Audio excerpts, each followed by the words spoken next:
In my state, Western Australia, in the southwestern floristic region, Goya and Hopper paper in 2017 identified 8,379 vascular plant taxa, 49% of which are endemic. In 2018, 399 taxa were listed as threatened and 154 critically endangered by the WA Herbarium. A Wyanarski paper in 2014 found 10% of Australian mammals have gone extinct since European settlement. 15% of the remaining mammals are listed as threatened in 2011 by the Environmental Committee, which makes conservation planning a critical tool to curb increasing extinction trends. There are two main types of conservation plans: conservation advices and recovery plans. In 2000, all listed species required a recovery plan. From 2006 onwards, this was left to the discretion of the Environmental Minister. The Australian Government in 2022 confirmed that 372 recovery plans covering 575 species and ecosystems will end by 2023. This represents 89% of all active recovery plans. Many species will be guided under conservation advices. The key differences between these two legal documents are: recovery plans are legally binding on the Australian Government, and as such the Australian Government must act in accordance with the plan. Conservation advice is weaker in strength legally, placing less obligations on the Government. The advantage of conservation advice currently is that it is approved under law from the time it is listed as threatened. It can be prepared, updated and altered as required, which means it can be adapted quickly to the changes in status, threats, management and stochastic events, such as responses to extreme weather events such as heat waves induced from climate change. Recovery plans can take up to 10 years to produce, and the backlog of updating overdue recovery plans as more species are placed off the threatened list and under increased pressures. Recovery plans can cover single or multiple species or ecological communities, and once in force, it is legally binding on the Government to act until the plan is revoked or threatened species or ecological communities have been delisted. Recovery plans are part of a framework to identify, protect and manage threatened species and ecological communities under the EPBC Act. The Minister for the Environment maintains the list of recorded species and communities that face the risk of extinction based on key threatening processes, how they threaten survival, abundance, or evolutionary development of species or community under the advisement of the Threatened Species Scientific Community. The Threatened Species Scientific Community is an independent statutory committee who work closely with the Department of Agriculture, Water and Environment to advise the Minister. They detail species distribution, population and known and potential habitat, known threats and threatening processes, and actions required to restore and recover at-risk populations. What does a recovery plan do?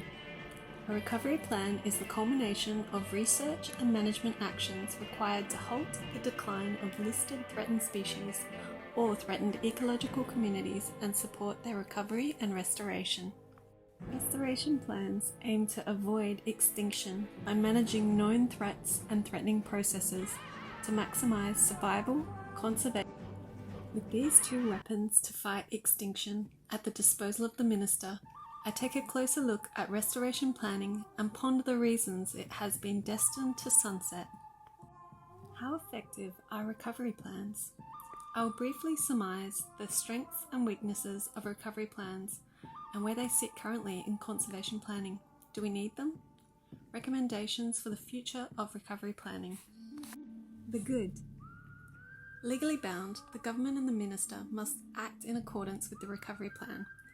This can help to protect key habitat areas, in turn creating areas that become a haven to threatened species. Taylor et al.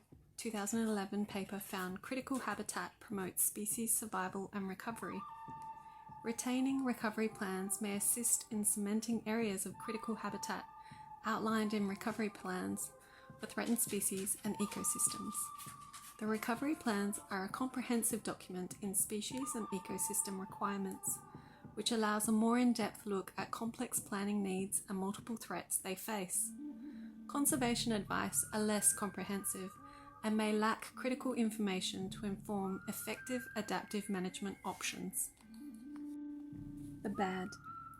Many recovery plans can be vague or out of date by the time of production, take a long time, are complex to be produced and approved, and are virtually useless without funding required to deliver actions, monitoring and management. McDonald et al. 2014 paper listed various papers, including Possingham et al. 2002, Walsh et al. 2012, and Taylor et al. 2011, to name a few that critique the effectiveness of recovery plans, finding them lacking for their resource-intensive development, ineffectiveness of many recovery plans, the paucity of threatened species information, and ineffective and uncertain management. Bottrell et al.'s paper found that the presence and absence of recovery plans did not significantly differ in the effect on species status in improving, remaining stable, or declining. The ugly. Limited funding. The Australian Government on Saving Native Species program falls well short of required funding to support and restore threatened species and ecosystems listed. Time and escalated climate-driven events. The disparity between management action timelines and their ability to mitigate and manage stochastic events and environmental planning is grossly backlogged, underfunded and understaffed. Is recovery planning really to blame, or does the lack of funding and strength to environmental laws limit their effectiveness of recovery plans manufactured and implemented?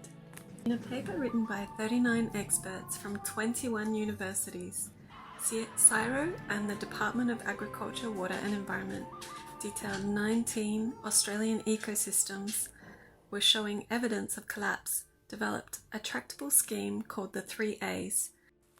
The stark reality is that 30% of global land is degraded. Ecosystems globally are deteriorating, and the correlation between species extinction is tied to anthropomorphic activities and climate change, with 1/3 of species placed at high risk of extinction being further endangered by habitat degradation. The world is facing many extreme climate-driven threatening processes, coupled with marks left by human footprint. The results are stark and sobering. Some of these systems have a limited capacity to recover. Species haven't sufficient time to adapt to rapid temperature rise, and some of the remaining threatening species and ecosystems are earmarked for further land clearance. The future of conservation planning needs an overhaul from government in terms of more funding and stronger environmental laws. The government's Threatened Species Action Plan committed $224.5 million on the Saving Native Species program over an unspecified time, falling well short of the $1.69 billion per year estimated by researchers required for recovery of Australia's listed threatened species. Recovery plans, the future. Although recovery plans seem destined to sunset under the current conservation planning modernisation, the future of conservation planning requires the government to commit adequate funding and improved laws. Reinforcing of the key drivers in recovery planning for effective implementation success include legislation and policy, resource allocation, community engagement, and scientific input.